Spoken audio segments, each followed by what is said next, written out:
Finally আবার black প্যান্থারে চেপে বেরিয়ে পড়েছি আমরা।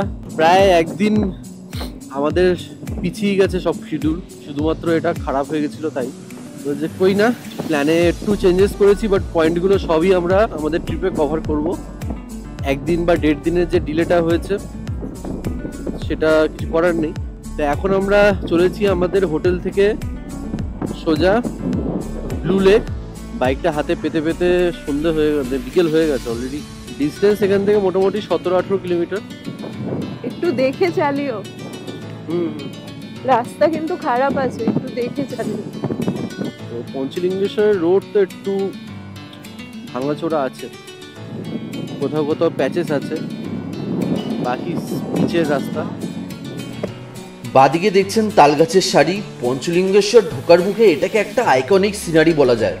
তো যাই হোক, উড়িষ্যার বালাসোরে আসলে আপনারা কোন কোন দর্শনীয় স্থান ঘুরে দেখতে পারবেন, আজকের ভিডিওটা তাই নিয়েই। আমরা মেনলি স্টে করছি পঞ্চলিঙ্গেশ্বরের লক্ষ্মী নিবাসে, আর এখান থেকেই আমরা চারপাশের সাইট সিন করব।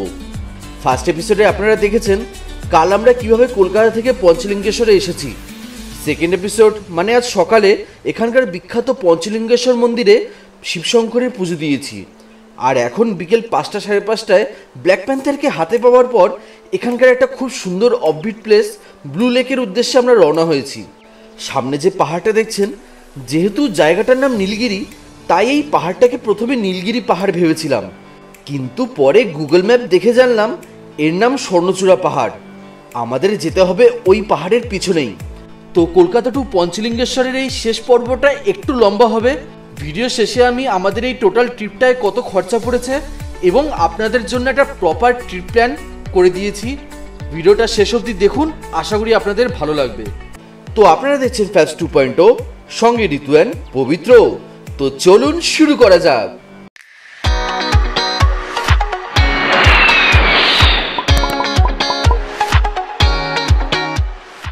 আমি জানি না ক্যামেরা কতটা জাস্টিস করতে পারছে, কিন্তু এই পাহাড়টার একটা আলাদাই ফিল আছে। সবকিছুর মাঝে এরকম ভাবে মাথাচাড়া দিয়ে উঠেছে, আলাদাই লাগছে, আলাদাই। আর উঠে গেলাম আমরা নীলগিরি মিত্রপুর রোডে। এতক্ষণ পঞ্চলিঙ্গেশ্বর রোডে ছিলাম। ওখান থেকে এসে ডান দিক নিয়ে সোজা গিয়ে আমরা নেবো বাদিক। আমাদের হোটেল লক্ষ্মী নিবাস থেকে ব্লু লেকের ডিস্টেন্স 19.5 কিলোমিটার, যেতে সময় লাগবে 38 মিনিট। আর এই নীলগিরি মিত্রপুর রোডটা এত সুন্দর রাস্তা, তারিফ না করলেই নয়। পুরো মাখনের মতন রাস্তা।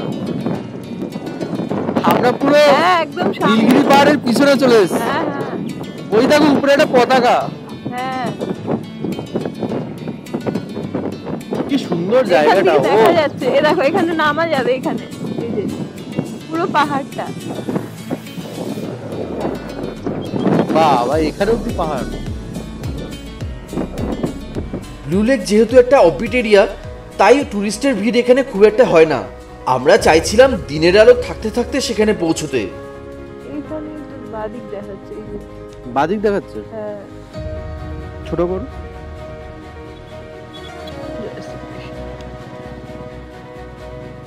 বলো। হ্যাঁ, ডাইরেকশন বাদিক। বাদিক।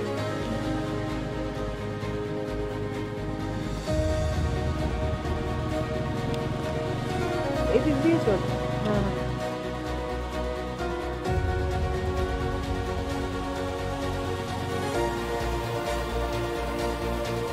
এটাই এটাই, এখানেই দাঁড় করো। এই এই এই সব জায়গা, ওই যে লেক। আরে কিরে,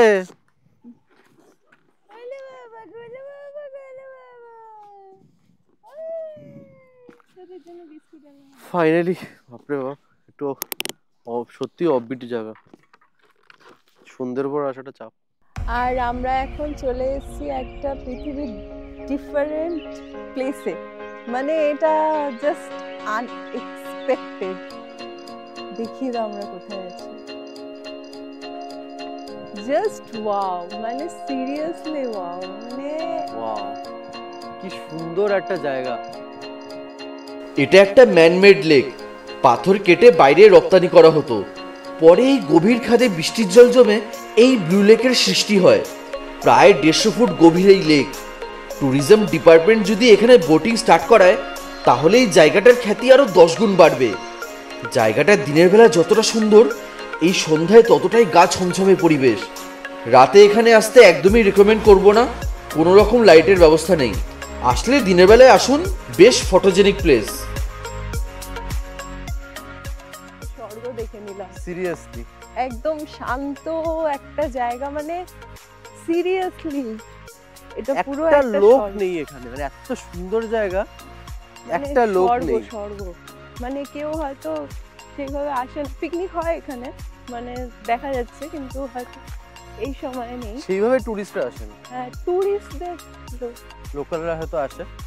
বাট সিরিয়াসলি বলছি, যদি বালাসোর আসেন তাহলে এই ব্লু লেক মাস্ট রেকমেন্ডেড।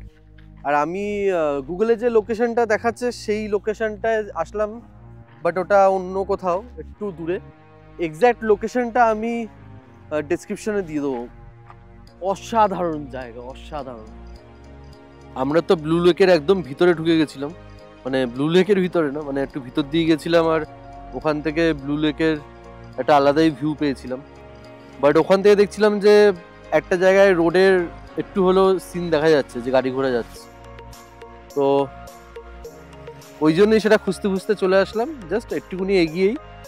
আর এখান থেকেও বেশ একটা আলাদাই ভিউ পাওয়া যাচ্ছে। সামনে পাহাড়, এখানে লেক। আমাদের দেখা দেখি আরো কয়েকজন চলে এসছে। তো এবার আমাদের নেক্সট ডেস্টিনেশন হচ্ছে Emami Jagannath temple. Blue lake থেকে ইমামি জগন্নাথ মন্দিরের ডিস্টেন্স 5.1 কিলোমিটার। সময় লাগবে 10 মিনিট। রাতেই অন্ধকারে রাস্তা দেখাবার কোনো মানে হয় না, তাই ডাইরেক্ট স্পটে নিয়ে যাচ্ছি। মন্দিরের বাইরে পার্কিংয়ে ব্ল্যাক প্যান্থারকে রেখে জুতো স্টলে ফ্রিতে জুতো রেখে কুপন নিয়েই জলে পা ধুয়ে আমরা এগিয়ে চললাম মন্দিরের দিকে। মন্দিরের প্রবেশপথে রয়েছে দুটি বিশাল সিংহমূর্তি, যা শক্তি ও নিরাপত্তার প্রতীক। এই মন্দিরটি নির্মাণ করেন ইমামি গ্রুপ। 2009 সালের নির্মাণ কাজ শুরু হয় এবং 2015 সালে জনগণের জন্য এই মন্দিরটি উন্মুক্ত করা হয়। মন্দিরের স্থপতি ছিলেন পদ্মভূষণ প্রাপ্ত রঘুনাথ মহাপাত্র। দিনের বেলা জগন্নাথ টেম্পল মানে ইমামি জগন্নাথ টেম্পলের ভিডিও তো অনেক দেখেছেন, কিন্তু রাতের জগন্নাথ টেম্পল যেন একটা আলাদাই আমেজ, একটা আলাদাই রূপে মার্জিত হয়ে আছে। আর ভিডিওতে অতটা বোঝা যাবে না, বাট খালি চোখে যতটা সুন্দর দেখাচ্ছে সেটা আপনারা একমাত্র এসেই দেখতে পাবেন। এখানে আপনি দেখতে পাবেন এক অপূর্ব রথের কাঠামো, যা অনুপ্রাণিত হয়েছে পুরীর জগন্নাথ মন্দির ও কোণার্কের সূর্য মন্দির থেকে। মন্দিরের উচ্চতা 78 ফুট। এর চারিদিকে রয়েছে বিশাল 16টি চাকা এবং 4টি ঘোড়া, যা পুরো কাঠামোকে রথের মতো রূপ দিয়েছে।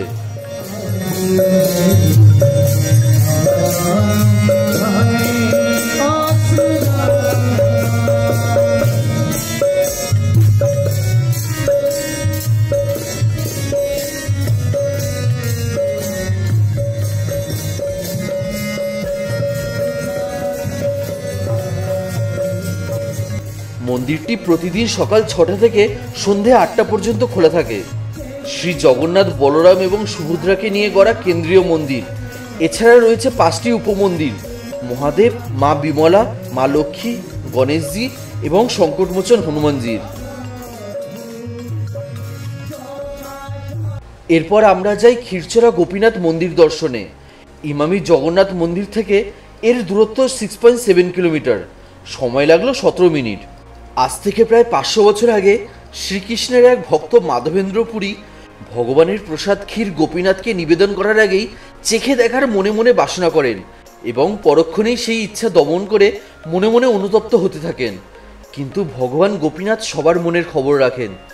ভগবান ক্ষীর চুরি করে তার এই ভক্তকে খাওয়ান। তারপর থেকে এই মন্দিরের নাম ক্ষীরচোরা গোপীনাথ মন্দির। মন্দির খোলা থাকে সকাল 5:30 থেকে 12:30 পর্যন্ত এবং বিকেল 4টে থেকে 8:30 পর্যন্ত। বেশ বড় ছিমছাম এই মন্দিরটি ভগবান শ্রীকৃষ্ণের বিভিন্ন লীলার বর্ণনায় মার্জিত। এখানে চৈতন্য মহাপ্রভুরও পদচিহ্ন আপনারা দেখতে পাবেন। আমরা মন্দির বন্ধ হওয়ার কিছুক্ষণ আগেই এখানে পৌঁছাই। সত্যি বলছি, মন্দিরটার মধ্যে একটা আলাদাই শান্তি অনুভব করি। এরপর আমরা ফিরে আসি আমাদের হোটেলে। রাতের রঙিন লক্ষ্মীনিবাস একটা আলাদাই সাজে সজ্জিত।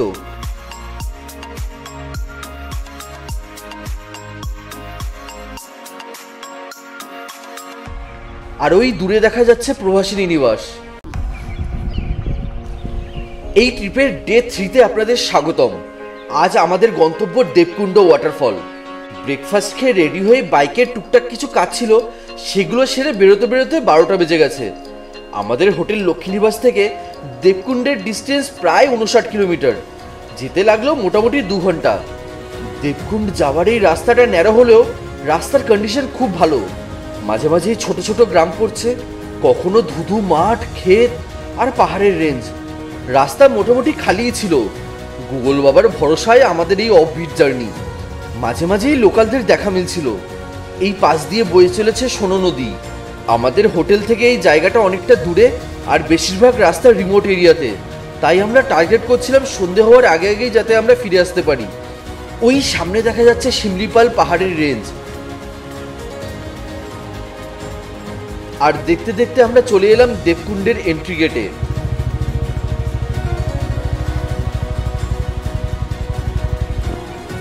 এখানে এন্ট্রি ফ্রি পার পার্সন 20 টাকা করে, আর পার বাইকও 20 টাকা। আমাদের পড়লো টোটাল 60 টাকা। এক্সিট টাইম কটা আছে? 4-5। এই হচ্ছে টিকিট কাউন্টার, দেবকুণ্ড ইন্টারপ্রেশন সেন্টার, 7 ইয়ার শপ। বাইরে খাবার দোকান আছে, পার্কিং জোন আছে। আর এদের এই গাড়িতে করে গেলে যাওয়া আসা নিয়ে ভাড়া পড়বে 50 টাকা। অ্যান্ড ফাইনালি আমরা দেবকুণ্ডের এন্ট্রিতে। অনেকটা রাস্তা, জাস্ট ভাবছিলাম যে টাইম মতন পৌঁছতে পারবো কি না। 3টেতে লাস্ট টাইমিং, আমরা পৌঁছেছি 2টোতে। তো যাই হোক, সময় আছে। ফাইনালি যাক, এগোনো যাক ফাইনালি।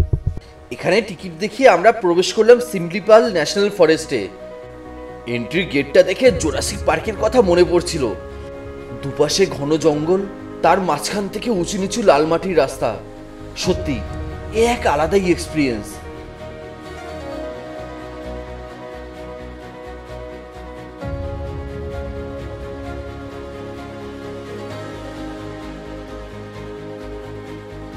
এই বয়ে যাচ্ছে দেও নদীর জল, যা দেবকুণ্ড থেকেই আসছে। দেবকুণ্ডের যে গেট আছে, যেখানে টিকিট কাউন্টার, সেই গেট দিয়ে ঢুকে প্রায় 5 কিলোমিটার ডিস্টেন্স আছে সেকেন্ড গেটের, যেখানে বাইক রেখে তারপর ঢুকতে হয়। তারপর বাই ওয়াক ওয়াটারফলের দিকে এগোতে হয়। তো আর 1 কিলোমিটার আছে ওয়াকিং ডিস্টেন্স, 5 কিলোমিটার বাইকে আর 1 কিলোমিটার হেঁটে। আর যদি আপনারা এখানকার গাড়িতে আসেন, তাহলে ডাইরেক্ট গাড়িতে করে ওয়াটারফলে নিয়ে যাবে। জঙ্গলের শান্ত পরিবেশে শুকনো পাতায় আমাদের পায়ের আওয়াজ আর পাশে বয়ে চলা নদীর আওয়াজ, উফ, অনবদ্য অভিজ্ঞতাই বলা যায়। যারা ফিরে আসছে তাদের জিজ্ঞেস করছি যে আর কতক্ষণ, তো বলছে 1 কিলোমিটার। শুরুতে গেলে 1 কিলোমিটারই শুনে যাচ্ছি। একবার চারপাশের আওয়াজটা শুনুন।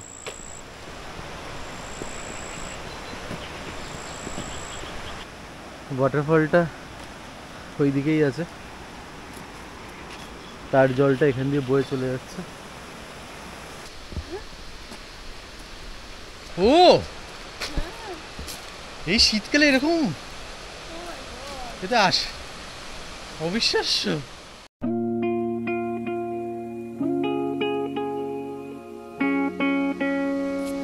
স্বর্গের আরেকটা জায়গায় চলে এসেছি।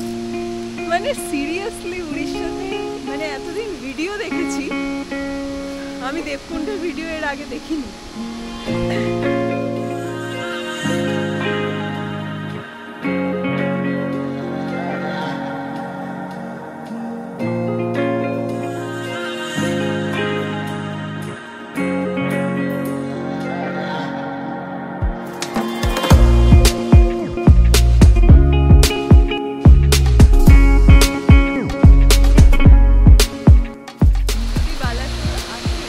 তাহলে ব্লু লেকের সাথে সাথে এই দেবকুন্ড ওয়াটারফল মাস্ট একদম খুব সুন্দর মানে এতটা রাস্তা আসলাম এসে জাস্ট ওয়ার্থ ইট।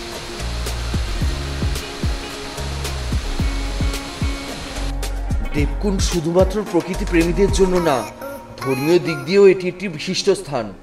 ডান দিকের সিঁড়ি দিয়ে উপরে উঠে গেলে মা অম্বিকা দেবীর মন্দির পড়বে। মা সতীর বাপায়ের গোড়ালি সুদর্শন চক্রে কেটে এখানেই পড়েছিল।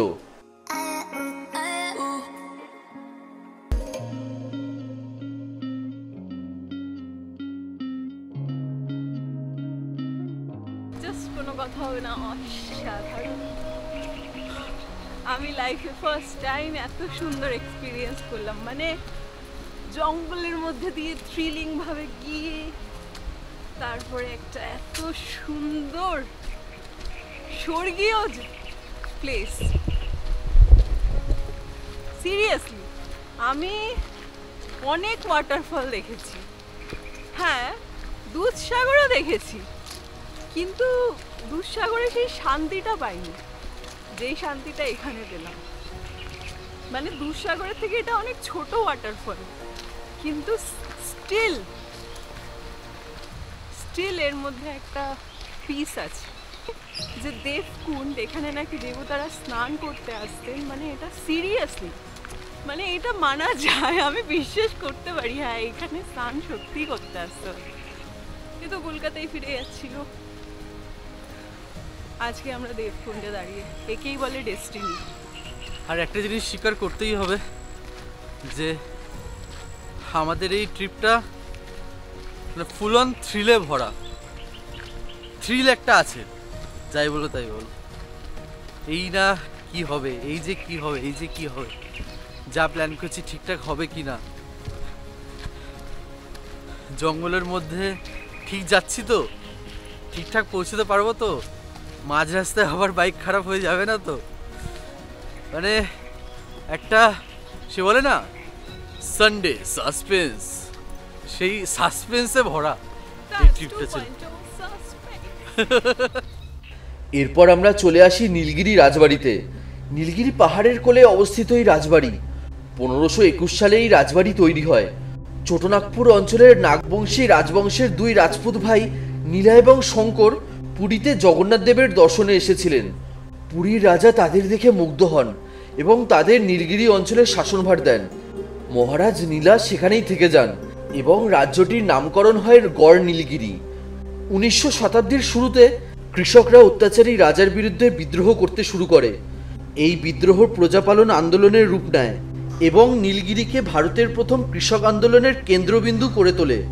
স্বাধীনতা সংগ্রামীরা শেষ রাজা কিশোরচন্দ্রকে আত্মসমর্পণ করতে বাধ্য করেন।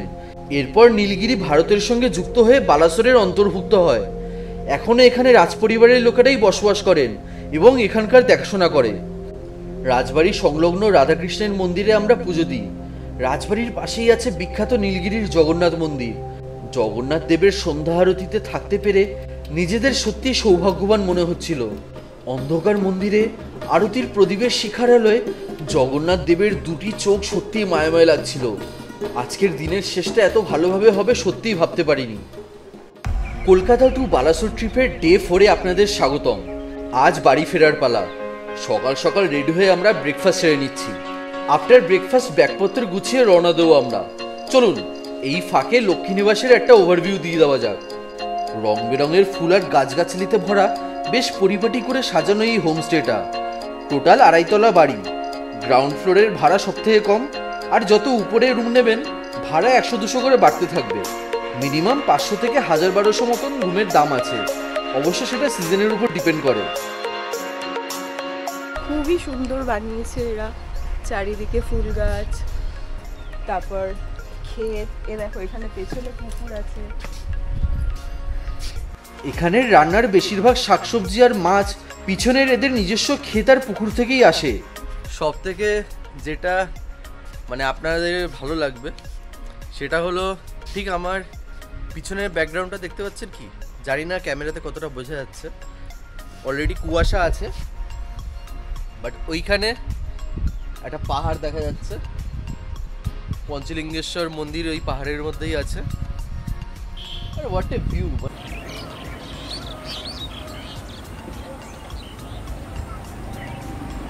আর এইটা হচ্ছে লক্ষ্মীনিবাসের একদম টপ ফ্লোর, মানে একদম ছাদের ঘর যেটা বলা যায়। এটার প্রাইসটা সব থেকে বেশি, কারণ এখান থেকেই আপনার পাহাড়ের ভিউটা প্রপারলি পাবেন।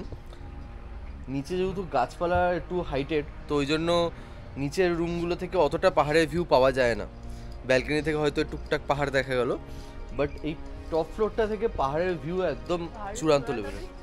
আমরা রেকমেন্ড করব থাকলেই টপ ফ্লোরের রুমটাতেই থাকুন, ভিউ এখানে অনেক ভালো পাবেন। প্রায় প্রত্যেকটা ফ্লোরেই ডাইনিং স্পেস আছে। চলুন একবার আমাদের রুম ট্যুরটা করিয়ে আনি। এটা হচ্ছে আমাদের রুম নম্বর 110। প্রবাসী নিবাসও আমাদের রুম নম্বর 110ই ছিল, কোইন্সিডেন্স বলে।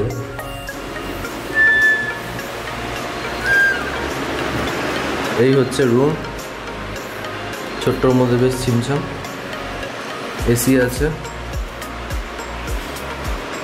টিভি আছে, এটা কুইন বেড, ড্রেসিং টেবিল, টি টেবিল, একটা ওয়ার্ডরোব টাইপের ফিক্সড ওয়ার্ডরোব ডোর ছাড়া করা আছে। এই হচ্ছে ওয়াশরুম, ওয়াশরুমে একটা আয়না আছে, গরম জলেরও ব্যবস্থা আছে। আর এই হচ্ছে ব্যালকনি, একটা ছোট্ট থেকে ব্যালকনি আছে। ব্যালকনি থেকে পাহাড়ের চূড়াটা একটু দেখা যাক। আমাদের লাগেজ ব্যাগেজ সব রেডি করা আছে, এবার জাস্ট বেরিয়ে পড়বো। অ্যান্ড ফাইনালি বেরোবার পালা। গাড়ির পাইলট থেকে শুরু করে ট্রিপের কুলি এই অধমকেই হতে হয়।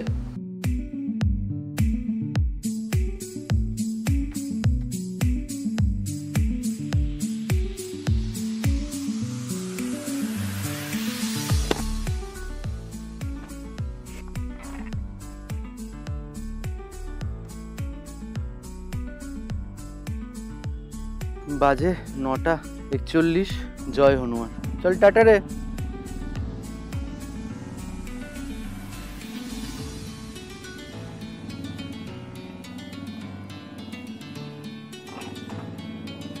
এখন আমরা আছি পঞ্চলিঙ্গেশ্বর রোডে, পিছনেই পঞ্চলিঙ্গেশ্বর পাহাড়। সেই পাহাড় ফেলে এখন আমরা এগোবো নীলগিরির দিকে, তারপর নীলগিরি থেকে সোজা হাই রোডে উঠবো।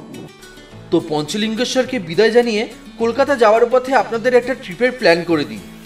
আপনারা যদি বাইক বা 4 হুইলারে আসেন তাহলে সকাল 5টা-6টায় বেরোলে এখানে আসতে সময় লাগবে 7 থেকে 8 ঘন্টা, প্রায় 280 কিলোমিটার। মানে আপনারা 12টা থেকে 1টার মধ্যে পৌঁছে যাবেন। হোটেলে লাঞ্চ করে একটু রেস্ট নিয়ে নিন, তারপর বেরিয়ে পড়ুন পঞ্চলিঙ্গেশ্বর মন্দিরে পুজো দিতে।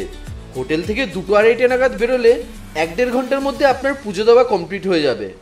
অবশ্য সিজন হিসেবে ওখানে কীরকম রাশ হবে সেটা ডিপেন্ড করে।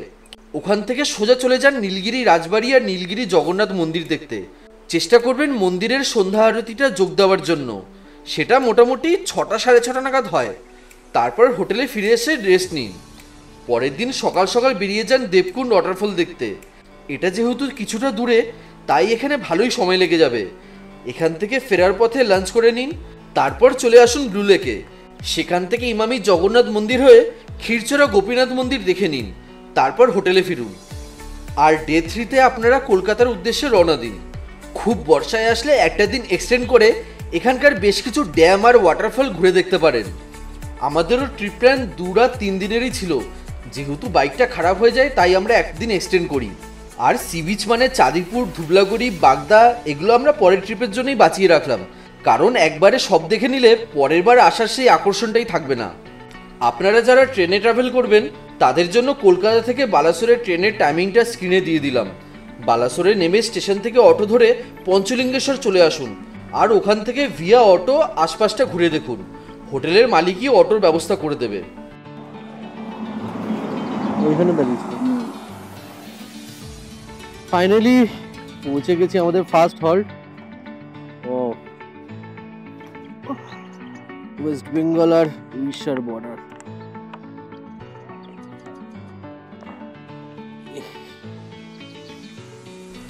এবার আসি আমাদের পুরো ট্রিপে কত খরচা হয়েছে তার উপর। বাইকে যাওয়া আসার সাইট সিন নিয়ে টোটাল 660 কিলোমিটার জার্নি হয়েছিল। আমাদের ব্ল্যাক প্যান্থার 45 কিলোমিটার মাইলেজ দেয়, তাই পেট্রোল খরচা হয়েছে 1500 মতন। আপনাদের গাড়ির মাইলেজ হিসেবে ক্যালকুলেট করে নেবেন। আমরা 3 দিন হোটেলে ছিলাম, তো চার্জ পড়েছিল 800 টাকা পার ডে। খাওয়া দাওয়া খরচা দুজনের 700 থেকে 800 টাকা পার ডে। তো 1500 টাকার পেট্রোল, 2400 টাকা থাকা এবং 3200 টাকা খাওয়া খরচা, মানে টোটাল ওই 7100 টাকা মতন। আর টুকটাক অটো ভাড়া, পুজোর খরচা, টুকিটাকি কেনাকাটা সব মিলিয়ে 8 থেকে 8500 টাকায় আমাদের এই 4 দিনের বালাসোর ট্রিপ কমপ্লিট। অবশ্য বাইক খারাপ হওয়ার জন্য এক্সট্রা অনেক খরচ হয়েছিল, সেটা তো আর সবার হবে না, তাই সেটা আর ধরলাম না। বন্ধুরা, আমরা এখন আছি কোলাঘাট, মানে উড়িষ্যা থেকে যখন আমরা কলকাতার দিকে যাচ্ছি, তো কোলাঘাট ব্রিজটা ক্রস করার পরই বালাজি হোটেল অ্যান্ড রেস্টুরেন্ট। কোলাঘাটের শেরে পাঞ্জাবে দেখলাম বিশাল ভিড়, তো এখানে বালাজি রেস্টুরেন্টে এসেছি। বাইকটা ওর পাশে রাখা আছে, আর অর্ডার দিচ্ছি মিক্সড ফ্রাইড রাইস আর চিলি চিকেন। কোয়ান্টিটি তো মোটামুটি ঠিকই আছে, তো হেভি না খাওয়াই ভালো। আর অনেকক্ষণ ধরেই খিদে পেয়েছিল, জল তেষ্টা পেয়েছিল, এখানে এসে একটু ফ্রেশও হয়ে নিলাম, করে খাওয়ায় কনসেন্ট্রেশন করছি।